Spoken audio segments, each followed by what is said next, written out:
Bonjour et bienvenue en tête-à-tête sur France 24. Notre invité cette semaine est le secrétaire général de la Fédération sénégalaise de football, Abdoulaye Seydou Sow. Il est avec nous en duplex depuis Dakar. Merci beaucoup, monsieur le secrétaire général. C'est moi qui vous remercie, Marc. Bonjour à tous. Alors, la Confédération africaine de football, la CAF, a donc déclaré le Maroc vainqueur de la Coupe d'Afrique des Nations 2025 sur tapis vert 2 mois après la finale. Alors, je le rappelle, c'est un match qui avait été interrompu de longues minutes quand plusieurs joueurs de l'équipe du Sénégal étaient rentrés au vestiaire afin de contester un pénalty accordé au Maroc. Finalement, la finale a été à son terme et s'est soldée par la victoire des Lions de la Teranga après prolongation. Très rapidement, la commission de discipline de la CAF avait confirmé la victoire du Sénégal tout en sanctionnant certains joueurs et votre sélectionneur. Or, ce 17 mars, le jury d'appel de la CAF a pris la décision inverse, estimant que le comportement sénégalais équivalait à un abandon ou à une interruption définitive de la rencontre. Votre réaction à cette décision? C'est une manipulation. Il n'y a pas eu de justice. C'est une forfaiture, c'est à la limite un déni de justice si nous voulons être plus clairs. Maintenant, le Sénégal utilisera ses voies de droit. D'abord, l'opinion nationale comme internationale a été choquée par ce qui s'est passé à la finale. Non content de cela, il continue encore, imposant une puissance, imposant une influence pour s'accaparer d'un titre. Moi, je pense que ce combat-là n'est pas simplement un combat du Sénégal. C'est un combat de tous les pays africains. C'est un combat de tous ceux qui croient au football, de tous ceux qui croient à la justice sportive. Et je crois fondamentalement que ce combat-là, le Sénégal ne peut pas être seul.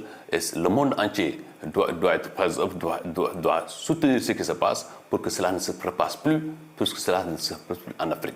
Et je crois fondamentalement que nous autres Africains, nous avons l'obligation, à partir de ce cas, de revoir énormément de choses. La gouvernance, tant que vous avez parlé en me disant que la CAF a décidé.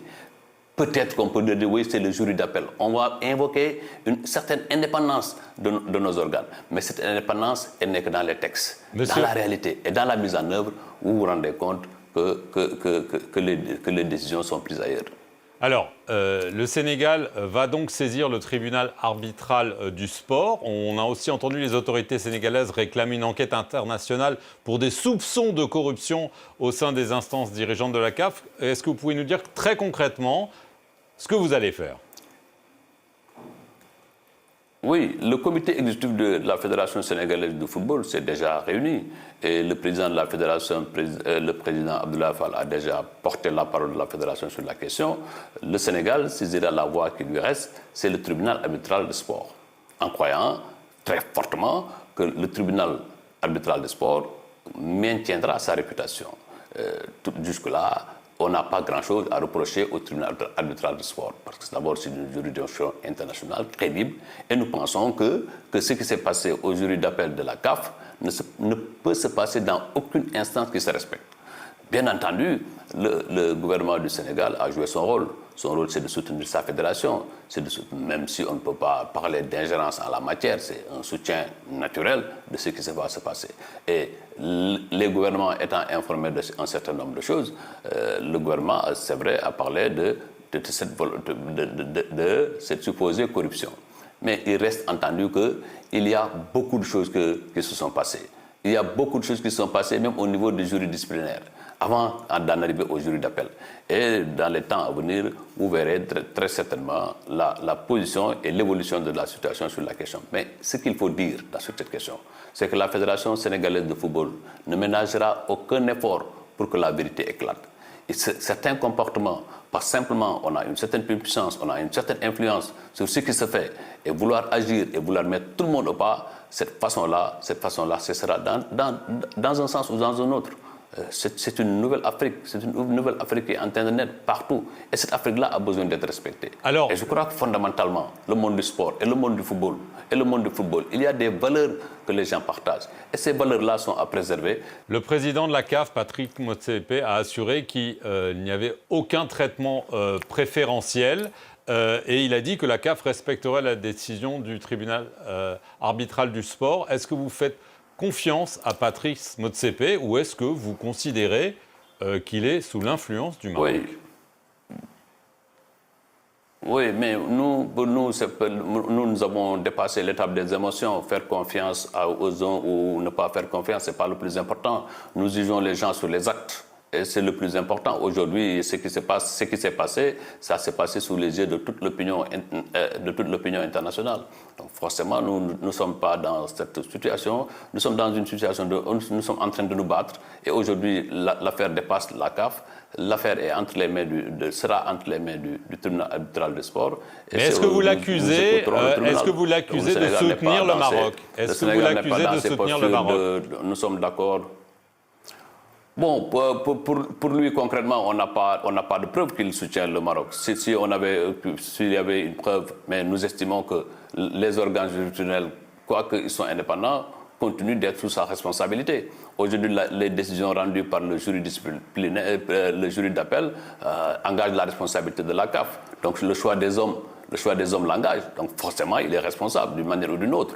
Et maintenant, ce qu'il faut, c'est qu'après toutes ces affaires, que l'Afrique en tire les conséquences, que la CAF en tire les conséquences, que la gouvernance soit fondamentalement remise en cause, pour que l'Afrique reste dans la conférence des grands pays de football au sein de la FIFA. La FIFA qui depuis quelques années, a quand même entamé un certain nombre de mutations. Si bien entendu ces mutations, il n'y a aucun suivi en Afrique, l'Afrique fait la risée du monde. Aujourd'hui, regardez, Marc, ce qui se passe. Je n'ai pas vu un seul juriste sérieux, je n'ai pas vu un seul acteur sérieux soutenir ce qui s'est passé avec le Maroc. Alors, monsieur forcément, il faut que c'est la responsabilité du président de la CAF et c'est à lui et à lui seulement d'engager les réformes qu'il faut après cette affaire du TAS pour que, bien entendu, je suis content qu'il ait pu dire qu'ils vont respecter la décision du TAS. Bon, cela, maintenant, il n'y a aucune carte blanche à donner à qui que ce soit. Mais vous comprenez quand même qu'il y a un problème, c'est que quitter le terrain pour protester contre une décision arbitrale crée un précédent. Et en effet, ni la CAF, ni la FIFA ne peut accepter cela. C'était quand même créer un précédent grave pour le football. Vous êtes d'accord avec ça quand même? Mais quitter le terrain et revenir n'a rien à voir avec un abandon. Tout cela est organisé par nos textes. Nous avons 3 textes. En l'espèce, il y a 3 textes qui s'appliquent. Il y a d'abord le code de l'arbitrage. L'arbitre est le seul maître du terrain. Et le match est arrivé jusqu'à son terme. Et le résultat homologué par l'arbitre est reconnu dans son rapport. Il y a aussi le code disciplinaire qui organise et qui sanctionne pareil cas. Et nous avons été sanctionnés. Nous avons eu plus de 700 000 € d'amende. Notre entraîneur est suspendu pour 4 matchs. 2 de nos joueurs ont été suspendus pour 2 matchs. Voici les sanctions qui sont prévues à l'état actuel de nos textes. Vouloir maintenant ne pas fermer les yeux sur nos textes, faire une interprétation personnelle d'une ou 2 dispositions du règlement, encore que le règlement, il ne s'applique que là où rien n'est prévu dans le code disciplinaire ou nos statuts. Or, tout est très clair sur la question. Ce qui sanctionne le comportement que nous avons eu et dans les textes, mais on a voulu outrepasser. Ce qui importait, ce n'est pas la sanction. Ce qui importait, c'est de donner la coupe au Maroc, c'est de donner la victoire au Maroc. Mais cela, bien entendu, va se heurter d'abord à nos textes actuels, mais aussi à l'opinion sportive. Alors, on a vu justement à propos de la coupe, une photo du président Bassirou Diomaye Faye travailler dans son bureau avec le trophée derrière lui. Si le Maroc gagne sur le tapis vert, eux prétendent être dans leurs droits. Est-ce que le Sénégal envisage de rendre le trophée, rendre les primes de victoire, ou pour vous c'est totalement exclu quoi qu'il arrive?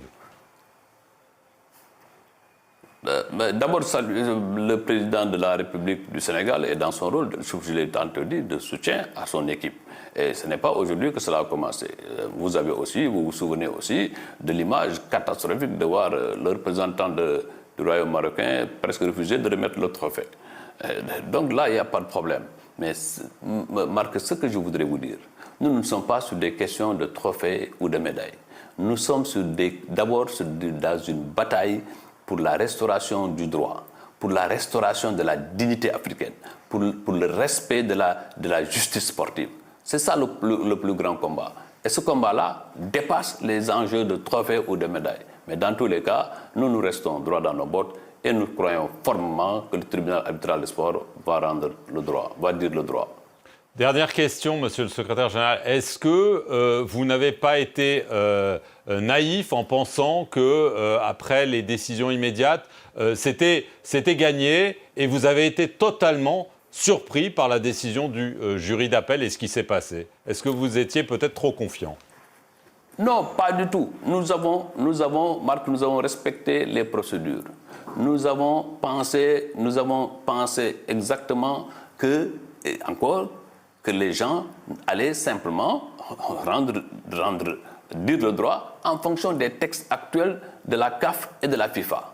Nous avons fait confiance aux hommes qui étaient désignés sur la question. Mais les hommes, c'est d'abord les organes. Mais au-delà de cette confiance, nous avons pris toutes nos dispositions pour répondre. Parce que qui pouvait penser que notre conseil, notre représentation au niveau du jury d'appel n'allait pas plaider? Mais ça, personne ne peut prévoir de pareils cas. Personne au monde ne peut prévoir un pareil cas. Une dame, une présidente qui était venue simplement pour accomplir sa forfaiture, vous regardez un dossier aussi important qui ne dure pas 2 heures de temps. Après, on ne dit même pas, dans aucun tribunal au monde, la présidente ne termine une séance sans dire au moins que la séance est levée, que le délibéré est attendu à telle date.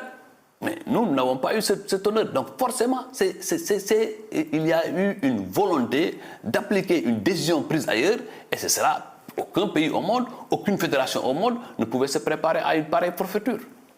Qui a pris cette décision? C'est ça que nous sommes en train de chercher, Marc. Et bientôt, avec le tribunal arbitral du sport, on saura qui a fait quoi et les conséquences en seront tirées. Merci beaucoup, monsieur le secrétaire général, d'avoir répondu aux questions de France 24 depuis Dakar. Et merci à vous d'avoir suivi Tête à Tête sur France 24.